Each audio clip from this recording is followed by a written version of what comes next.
The Christmas turkey was drying out on the serving platter when my mother-in-law's hand cracked across my face for the third time.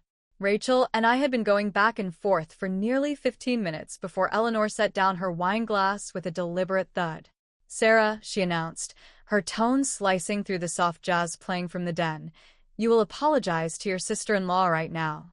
I glanced at Rachel across the table.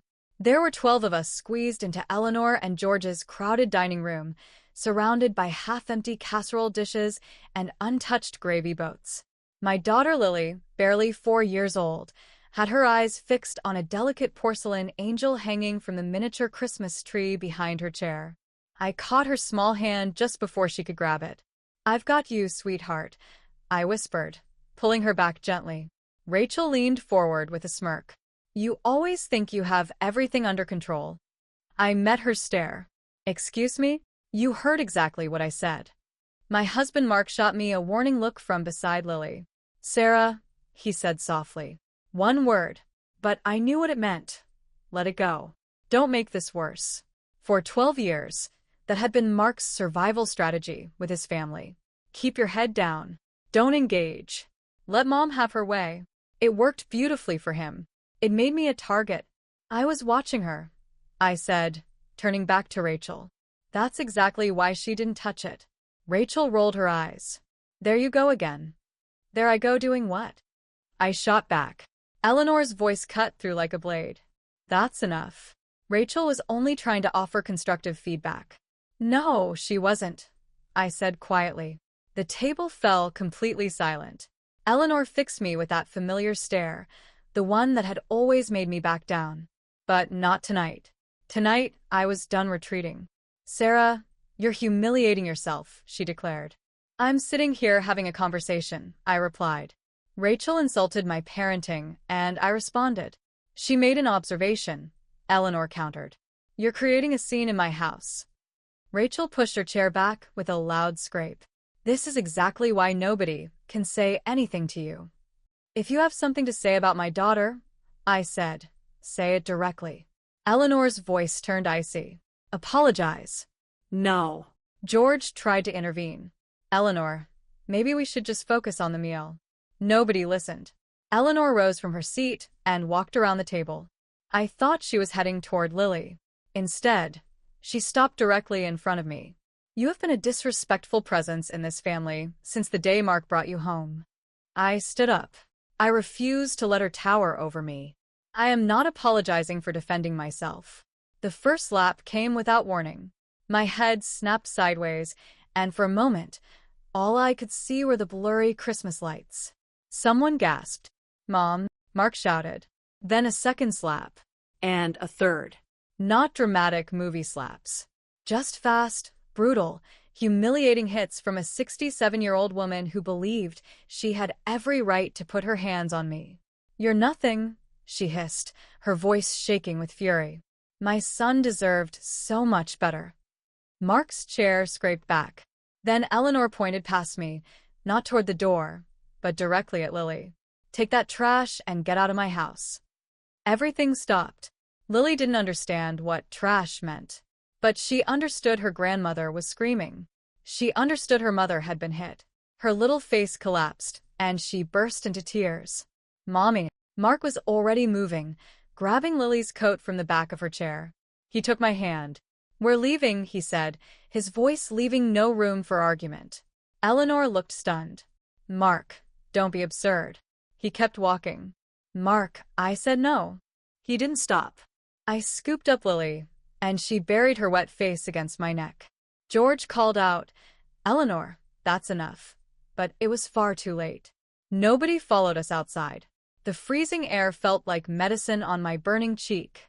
Mark strapped Lily into her car seat while I stood beside the car, clutching her stuffed bunny, my entire body shaking uncontrollably. He came to my side. "Are you okay?" he asked. "No," I admitted. He nodded. At least he didn't insult me with empty reassurance. We drove home in complete silence. Halfway there, Lily's tiny voice came from the back. "Is Grandma angry at me?" I twisted around so fast the seatbelt choked me. "No, baby. Never." Mark gripped the steering wheel until his knuckles went white. "You did absolutely nothing wrong," he said, his voice strained. Lily thought about that for a moment. Did Mommy do something wrong? No, Mark answered immediately. At home, I ran Lily a warm bath and let her use the entire bottle of lavender bubbles. I had no energy left for parenting rules.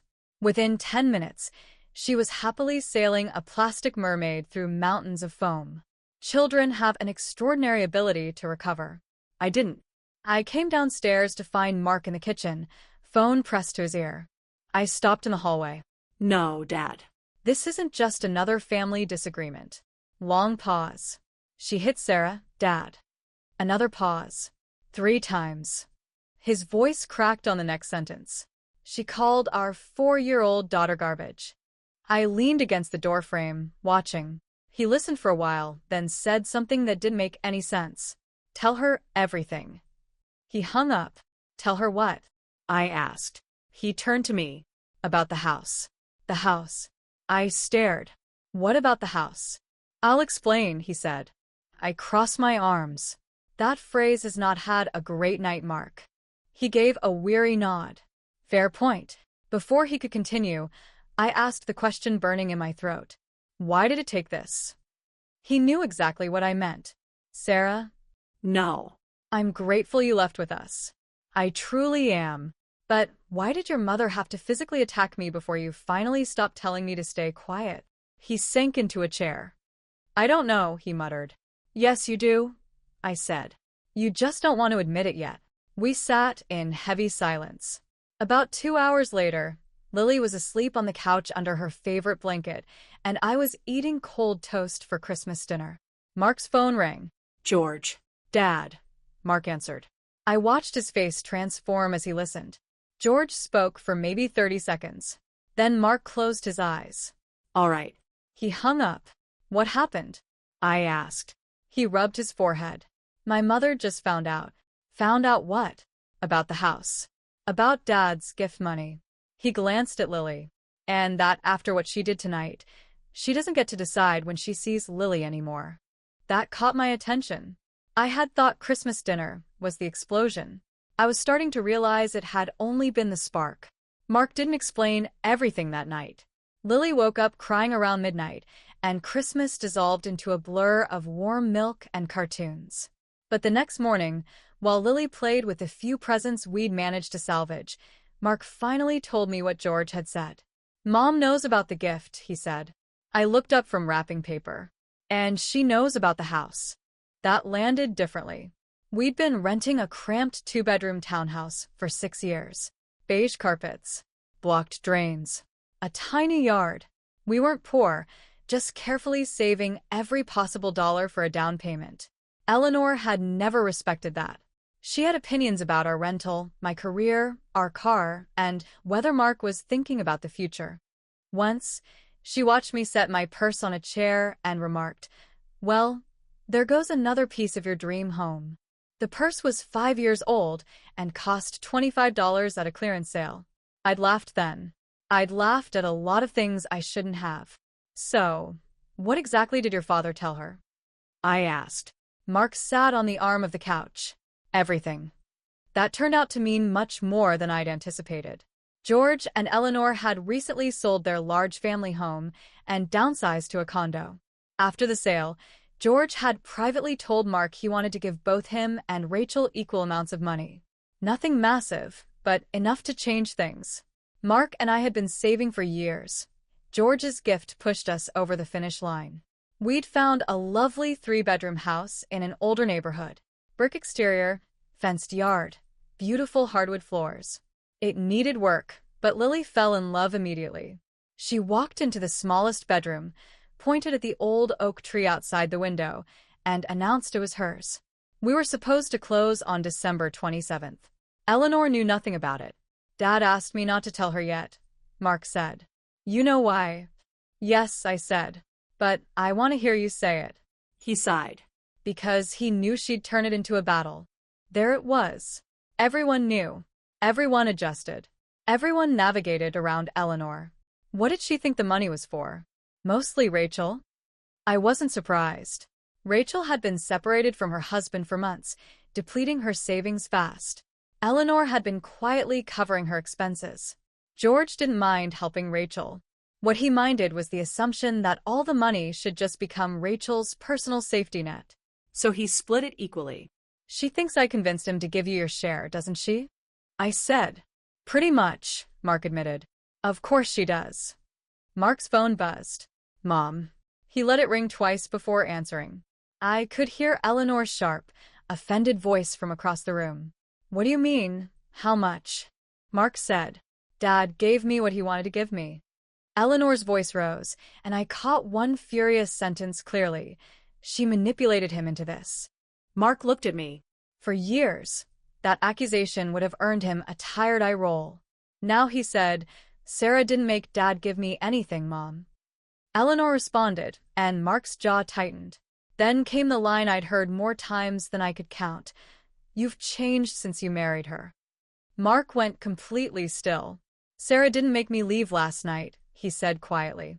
You did. Silence. Then the call disconnected. He stared at the phone. She hung up on me. Shocking, I said flatly. He sat at the table.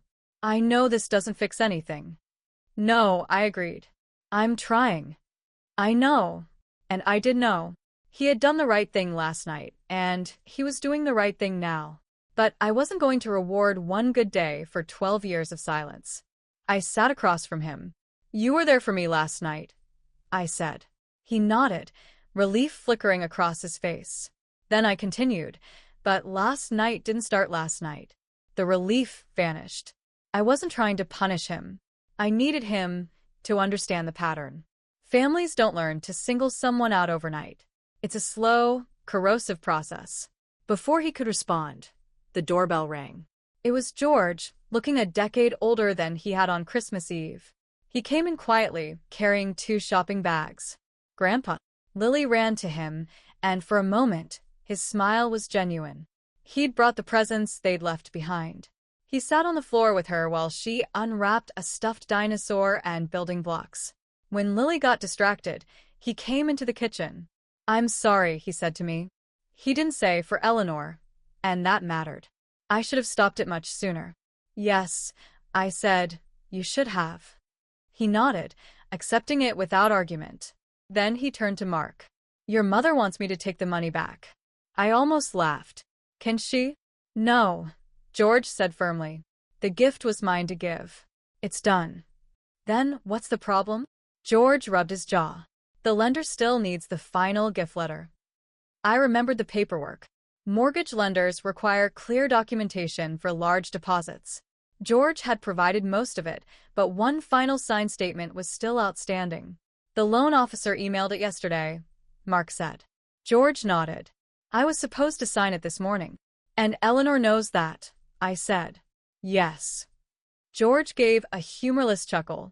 She told me if I sign one more thing for you too, I shouldn't bother coming home. Mark leaned back. Dad, if you want to change your mind about the gift, say that. But don't tell me Mom scared you into backing out. George flinched. I realized this wasn't about paperwork. It was about a lifetime of appeasement. When does the lender need it? I asked. Tomorrow morning, Mark said. If they don't get it, closing could be delayed. George stared at the table, caught between his wife's demands and his own word. I saw the old pattern forming. Go home. Calm Eleanor. Tell Mark the closing can wait. George, I said. He looked up. I'm not asking you to fight your wife for me. But if you gave your son your word, you need to decide whether that word changes because Eleanor is angry. Mark watched me, surprise flickering across his face. George was quiet for a long moment. Then he nodded. I'll take care of it. He left 20 minutes later. The rest of Christmas morning passed in tense silence. No signed letter. No call. By late afternoon, Mark was pacing. Maybe we should just delay the closing, he said. The house can wait a few days. Let things settle. There it was. The old instinct. If we delay because we want to, fine, I said. But if we delay because your mother frightened your father into not signing a form, then nothing has changed. Mark didn't argue. Then his phone buzzed. An email. He opened it, stared at the screen, and then turned it toward me. The signed gift letter was attached. A minute later, George called. I signed it, he said. Are you okay? Mark asked. George exhaled deeply. Your mother gave me an ultimatum, and I decided I'm too old to pretend an ultimatum is a conversation. He paused. I should have realized long ago that peace bought with somebody else's dignity isn't real peace. That hit hard.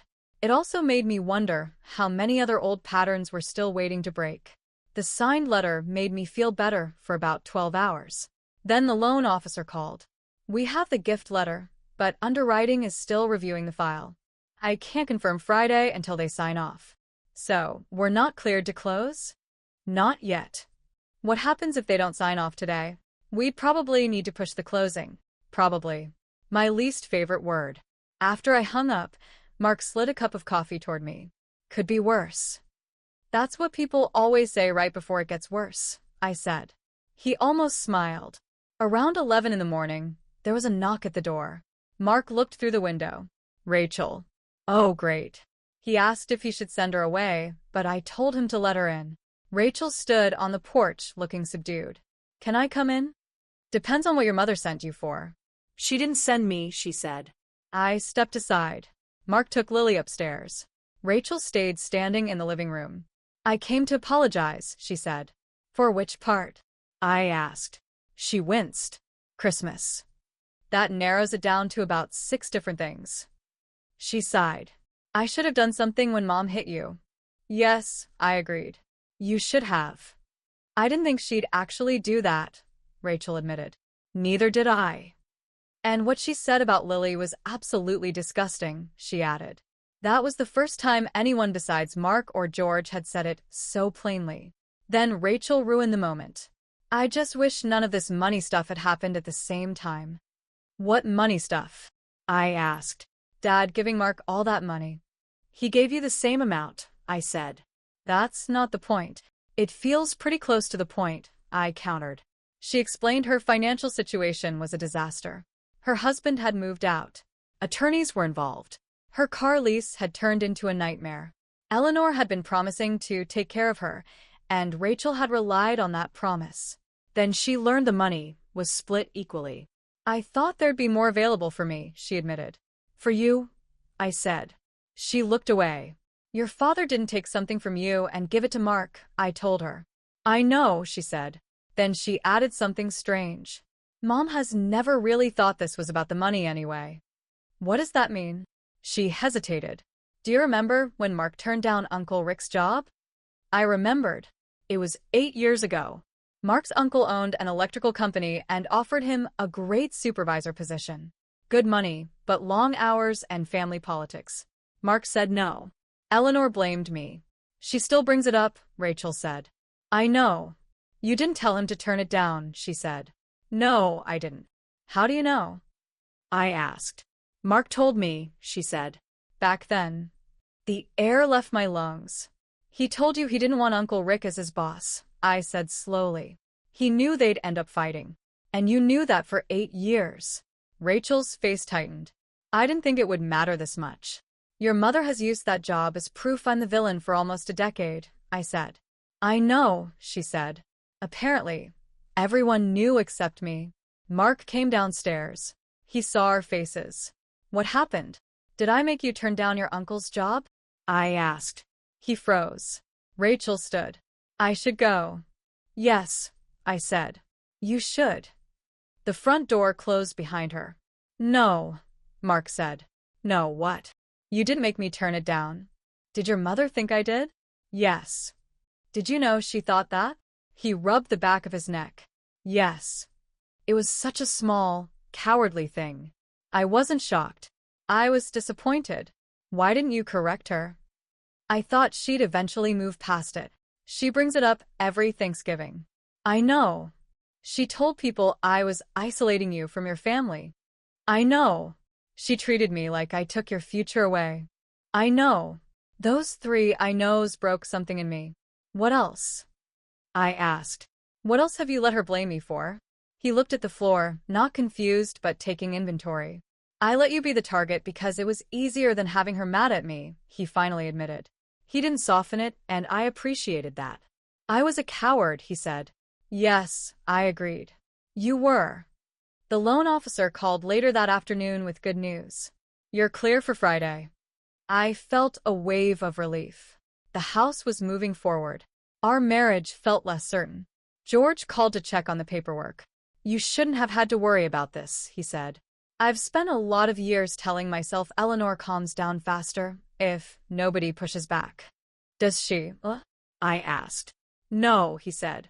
Everyone else just got quieter. The next morning, I asked Mark for the full list. Every decision Eleanor blamed on me that was actually his. He made the list. We sat at the table while Lily watched cartoons. Thanksgiving at your mom's, he started. My mother had just lost her father. Eleanor had complained for months that I had stolen Mark away from his family. He admitted he wanted to go. Did you tell her that? I asked. No. The beach trip, he continued. I remembered he hated it. He told me so. Eleanor claimed I refused to go. I know, he said. Daycare was his choice too. Eleanor had offered to watch Lily full-time, but Mark didn't want that. He never explained why. The down payment offer, I said. 3 years ago. I remember us refusing together. But I forgot why you were so against it. He said. She wanted a key. She said if she helped buy the place, she shouldn't have to call before coming over. And she thinks I said no.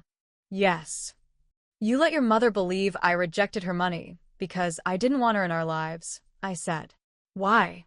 He gave me the ugliest truth yet. Because it was easier when she was angry at you than when she was angry at me. I looked at him.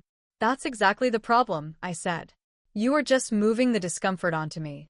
We closed on the house Friday morning. I signed my name nearly 30 times. Mark and I sat side by side in the title company conference room. He signed, then passed me the pen. No more hiding behind you, he said quietly. By lunchtime, we had the keys. We picked up Lily and drove to the house. She screamed before Mark could even stop the car. My tree. She meant the oak outside her bedroom. She ran inside, up the stairs, and straight into the small room. This is mine. She pointed at the window. My tree is outside. We ate pizza on the living room floor among cardboard boxes and unpacked chaos. It was perfect. Not a dream house, but ours. Nobody could walk through the front door just because they felt entitled to. That afternoon, Mark put a spare key in the kitchen junk drawer. Who gets this? He asked. Nobody yet, I said. Eleanor didn't speak to me for weeks. She spoke about me constantly, but Mark stopped explaining. He'd say, she knows what she needs to do. George started seeing a counselor, Rachel, and I took longer to rebuild trust, but she stopped defending Eleanor automatically. Eleanor finally called me in February. We met at a coffee shop. She circled the issue for 10 minutes, making excuses. I stood up to leave. Sarah, she said. I waited. She looked down at her coffee. I hit you, she said. And I called Lily garbage. There's no excuse for either one. That was all I needed. Thank you, I said. Things weren't instantly normal. But by the next Christmas, I hosted dinner. Lily knocked over the cranberry sauce, and everyone froze. Eleanor stood, grabbed a towel, and said, well, that's why they invented washing machines. We all laughed. Later that night, Lily put a star on the Christmas tree 3 inches from the floor. Mark moved it up, and she put it back. I'd leave it, I told him. He raised his hands. I'm learning. I opened the junk drawer later. The spare key was still there. Eleanor didn't have it. George didn't have it. Maybe someday someone would. But that wasn't the point anymore. I learned that peace bought with someone else's dignity isn't peace at all. And sometimes the hardest part of setting boundaries is learning how to stay without disappearing.